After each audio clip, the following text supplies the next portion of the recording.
எங்கள் நிர்வாகிகள்லாம் தமிழ்நாட்டிலேருந்து வந்து பேசினாங்க. அவங்க கருத்தை சொன்னாங்க. கூட்டணி பற்றி நாங்கள் முடிவெடுப்போம் அப்படின்னு. இனிமே என்ன முடிவெடுக்க வேண்டியது இருக்கு? சீட்டு எண்ணிக்கையை பத்தி நாங்க பேசுவோம்னு சொன்னா அதுல ஏதோ லாஜிக் இருக்கு. கரெக்டா? கூட்டணியை பத்தி முடிவெடுப்போம்னு சொன்னா அப்ப முடிவை எடுப்போம் அப்படின்னாலே இப்படியும் இருக்கலாம் அப்படியும் இருக்கலாம். அதானே? இல்லைங்க நாங்க இவங்களோட தான் அப்படின்னா அப்ப கூட்டணியை பத்தி பேச வேண்டிய அவசியமே கிடையாது.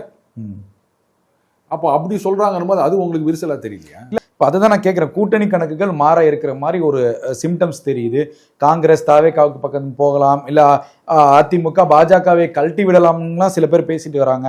என்ன நடக்க போகுது? மோடி வேற இது எப்படி என்ன பண்ண? ரெண்டுமே நடக்காது. அதிமுக பாஜக பிரிவு அப்படின்றது நீங்க கனவு மட்டும் கண்டுட்டு இருங்க.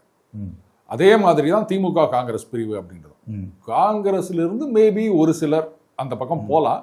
பட் இவங்க வந்து 26 வருவாங்களா மாட்டாங்களான்னு தெரியாத நிலைமையில இப்ப அவங்களும் வந்து உஷாராயிட்டு இருப்பாங்க. ஐயோ இந்த வம்பே வானா அப்படின்ட்டு அவங்களும் அந்த பக்கமே ஒதுங்கிடுவாங்க.